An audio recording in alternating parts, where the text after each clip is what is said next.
चलिए acid base titration को समझने के लिए एक मिसाल हल करते हैं। 0.034 ग्राम इम्प्योर ऑक्सैलिक एसिड पानी में डिसॉल्व है और इसमें एसिड बेस इंडिकेटर शामिल किया गया है।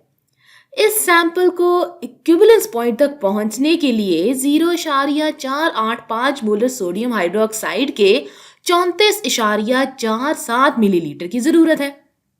तो बताइए कि ऑक्सैलिक एसिड का मास कितना होगा और इस सैंपल में इसकी मास परसेंटेज क्या होगी, यानी मास परसेंट क्या होगा। तो इससे पहले कि हम इस सवाल को हल करें, चलिए सबसे पहले ये सोचते हैं कि दरअसल यहाँ हो क्या रहा है। हमारे पास यहाँ कुछ ऑक्सैलिक एसिड मौजूद है जो कि कुछ इस तरह का दिखाई देता है। ये दरअसल दो कार्बोक्सिलिक एसिड है जो आपस में जुड़े हुए हैं। तो यहाँ हमारे पास एक ऑक्सीजन के साथ डबल बॉन्ड मौजूद है और एक और बॉन्ड हाइड्रोक्साइड के साथ मौजूद है। यही सब कुछ दूसरे कार्बन के पास भी है। तो ये हो गया हमारा ऑक्सैलिक एसिड और ये एक बहुत दिलचस्प एसिड है क्योंकि ये 2 प्रोटॉन्स दे सकता है या डोनेट कर सकता है। तो अब सोडियम हाइड्रोक्साइड का हर मॉलिक्यूल, अच्छा याद रहे कि जब आप इसे पानी में डालेंगे तो ये हल हो जाएगा और आप इसे सिर्फ हाइड्रो ऑक्साइड के तौर पर भी सोच सकते हैं। तो हाइड्रोक्साइड का हर मॉलिक्यूल एक हाइड्रोजन को पकड़ सकता है। तो ऑक्सैलिक एसिड के हर मॉलिक्यूल के लिए आपको 2 हाइड्रोक्साइड की जरूरत होगी। एक हाइड्रोक्साइड इस वाले प्रोटॉन को पकड़ने के लिए और दूसरा हाइड्रोक्साइड इस वाले प्रोटॉन को पकड़ने के लिए। तो चलिए अब इसकी बैलेंस्ड इक्वेशन यहाँ लिख देते हैं। तो हम सबसे पहले ऑक्सैलिक एसिड से शुरू करते हैं। तो इसके पास 2 हाइड्रोजन, 2 कार्बन और 4 ऑक्सीजन होते हैं। तो ये H2C2O4 हो गया। ये पानी में डिसॉल्व है तो इसलिए हम एक्वस लिख देते हैं यहाँ। और अब हम इसमें सोडियम हाइड्रोक्साइड शामिल करेंगे। तो जैसे अभी मैंने आपको बताया कि आपको ऑक्सैलिक एसिड मुकम्मल तौर पर न्यूट्रलाइज करने के लिए 2 हाइड्रोक्साइड की जरूरत होगी। तो आपको इन 2 की जरूरत होगी और ये भी एक्वस सॉल्यूशन में मौजूद होंगे। और एक बार जब रिएक्शन अमल में आ जाएगा तो ये अपने दोनों हाइड्रोजन को खो देगा। तो मैं इसे बना देती हूँ। ये कुछ इस तरह का दिखाई देगा। तो अब कोई हाइड्रोजन नहीं है तो ये होगा C2O4। इसके पास -2 चार्ज होगा और दरअसल आप अंदाजा कर सकते हैं कि हो सकता है कि ये इन 2 पॉजिटिव चार्ज सोडियम की तरफ अट्रैक्ट हो। तो इसके पास -2 चार्ज है और अगर आप चाहें तो हम इसे यहाँ लिख भी सकते हैं। और अब यहाँ 2 सोडियम होंगे तो इन सोडियम के पास +2 चार्ज होगा। तो ये पूरा मॉलिक्यूल न्यूट्रल हो जाएगा। ये एक दूसरे को अपनी तरफ खींचेंगे। फिर ये हाइड्रोक्साइड प्रोटॉन्स को पकड़ लेगा और अब आपके पास सिर्फ और सिर्फ पानी रह जाएगा। तो ये हो गए पानी के 2 मॉलिक्यूल्स। पानी के इन 2 मोल्स में ये वाले 2 हाइड्रोजन हमें ऑक्सैलिक एसिड के एक पूरे मॉलिक्यूल से मिल रहे हैं। चलें अब यहाँ कुछ हिसाब किताब करते हैं। हमारे पास 34.47 मिलीलीटर ऐसे सॉल्यूशन के हैं जिसके पास सोडियम हाइड्रोक्साइड है। तो मैं अब आसानी के लिए इसे लीटर में तब्दील कर दूंगी ताकि यहाँ पर मोलैरिटी पर बात करने में आसानी हो। तो हमारे पास 34.47 मिलीलीटर सॉल्यूशन है और 1 लीटर बराबर होता है 1000 मिलीलीटर के। तो ये बराबर हो जाएगा 0.03447 लीटर के।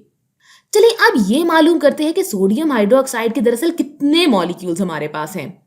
ये सॉल्यूशन है और हमें इसकी कॉन्सेंट्रेशन मालूम है जो कि 0.485 मोलर है, यहाँ जो हमें सवाल में दिया गया है।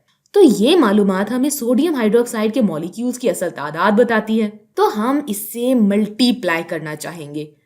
मोलैरिटी हमें बताती है कि हमारे पास सॉल्यूशन के हर 1 लीटर के लिए 0.485 मोल सोडियम हाइड्रोक्साइड मौजूद है। यानी हमारे पास 0.485 मोल्स पर लीटर मौजूद है। तो 0.0347 लीटर के लिए कितने मोल्स होंगे? तो लीटर और लीटर एक दूसरे को कैंसिल कर देंगे और हम अपने कैलकुलेटर को निकाल कर इसका हिसाब लगाएंगे और इन दोनों को आपस में मल्टीप्लाई कर देंगे। तो हमारे पास जवाब आता है 0.0167।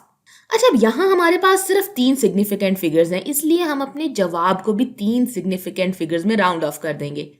इसलिए हमने यहाँ पर सिर्फ 0.0167 ही लिखा है। अच्छा, अब यहाँ हमारे पास सिर्फ सोडियम हाइड्रोक्साइड के मोल्स ही बचे हैं। अब हम जानते हैं कि सोडियम हाइड्रोक्साइड के इतने मोल्स हमारे पास ऑक्सैलिक एसिड के जितने भी मोल्स होंगे इसके साथ मुकम्मल तौर पर रिएक्ट कर जाएंगे। तो अब हम जानते हैं कि हमें ऑक्सैलिक एसिड के हर मोल के लिए इसके 2 मोल्स की जरूरत है, या इस तरह कह लें कि ऑक्सैलिक एसिड के हर मोल के लिए जो मुकम्मल तौर पर रिएक्ट करते हैं हमें इसके 2 मोल्स चाहिए। तो चलिए इसे लिख देते हैं। हमें सोडियम हाइड्रोक्साइड के 2 मोल्स चाहिए और हमें ये बात यहाँ मौजूद अपनी इस बैलेंस्ड इक्वेशन से मालूम हुई है। तो H2C2O4 के हर एक मोल के लिए हम बुनियादी तौर पर इस नंबर को 2 से डिवाइड कर देंगे। तो हम इस 0.0167 को 2 से डिवाइड करेंगे तो जवाब आता है 0.00835 मोल्स। तो अब हमें मोल्स की तादाद तो मालूम है, लेकिन हमें इसका मास निकालना है और हमें ऑक्सैलिक एसिड का मोलर मास भी मालूम है। क्यों नहीं मालूम? अरे मालूम है, ये देखिए हम निकाल लेते हैं अभी। हम जानते हैं कि हाइड्रोजन का मोलर मास 1 ग्राम होता है। ये इसके एटॉमिक वेट से आया है जो पीरियोडिक टेबल में होता है। तो अब अगर आपके पास कार्बन है तो इसका मोलर मास 12 ग्राम होता है, और अगर आपके पास ऑक्सीजन है तो इसका मोलर मास 16 ग्राम होता है। तो अब ऑक्सैलिक एसिड का मोलर मास क्या होगा? खैर, तो यहाँ 2 हाइड्रोजन है तो ये 2 ग्राम हो जाएगा, है ना। तो ये इन हाइड्रोजन का मोलर मास हो गया। अब 2 कार्बन है तो ये हो जाएगा 24 ग्राम। फिर हमारे पास 4 ऑक्सीजन है और हर ऑक्सीजन का मोलर मास 16 होता है, लिहाजा 4 × 16 होता है 64। तो ये हो जाएगा, इन सबको हम आपस में जमा कर देंगे तो ऑक्सैलिक एसिड का मोलर मास आता है 90 ग्राम। यानी आपके पास ऑक्सैलिक एसिड का 1 मोल है तो इसका मोलर मास होगा 90 ग्राम। तो आप कह सकते हैं कि 90 ग्राम फी मोल ऑक्सैलिक एसिड। तो चलें अब वापस यहाँ इस हिसाब किताब पर चलते हैं। मैं इससे यहाँ दोबारा लिख देती हूँ। तो हम जानते हैं कि हम 0.0835 मोल्स ऑक्सैलिक एसिड की बात कर रहे हैं और अब हम इसका मोलर मास भी जानते हैं। हम जानते हैं कि ऑक्सैलिक एसिड के हर एक मोल में 90 ग्राम होते हैं क्योंकि ये इसका मोलर मास है। अब हम बस इस नंबर को मल्टीप्लाई करेंगे तो हमें ऑक्सैलिक एसिड के ग्राम्स पता चल जाएंगे।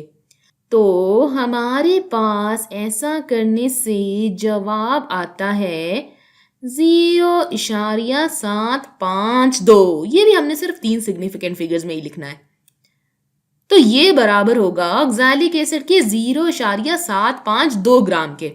तो मेरे ख्याल से हमने सवाल के एक हिस्से का जवाब तो निकाल लिया है। पहला सवाल था कि ऑक्सैलिक एसिड का मास क्या होगा, तो हमने इसका जवाब तो निकाल लिया है। इसका जवाब है 0.752 ग्राम। अब अगला सवाल ये है कि सैंपल में इसका मास परसेंट कितना होगा। खैर, तो हम जानते हैं कि इम्प्योर या ना खालिस ऑक्सैलिक एसिड यहाँ पर 1.034 ग्राम था। तो यहाँ हमें बस इतना बताना है कि 1.034 में से 0.752 की फीसद या परसेंटेज कितनी है। तो हम 0.752 को 1.034 से डिवाइड कर देंगे और फिर इसे 100 से मल्टीप्लाई करेंगे तो परसेंटेज आ जाएगी और परसेंटेज आती है 72.7%। तो हमारे सवाल के दूसरे हिस्से का जवाब है 72.7%। हम यहाँ ये मालूम करने में कामयाब हो गए हैं कि इम्प्योर ऑक्सैलिक एसिड के सैंपल में 72.7% असल ऑक्सैलिक एसिड मौजूद है।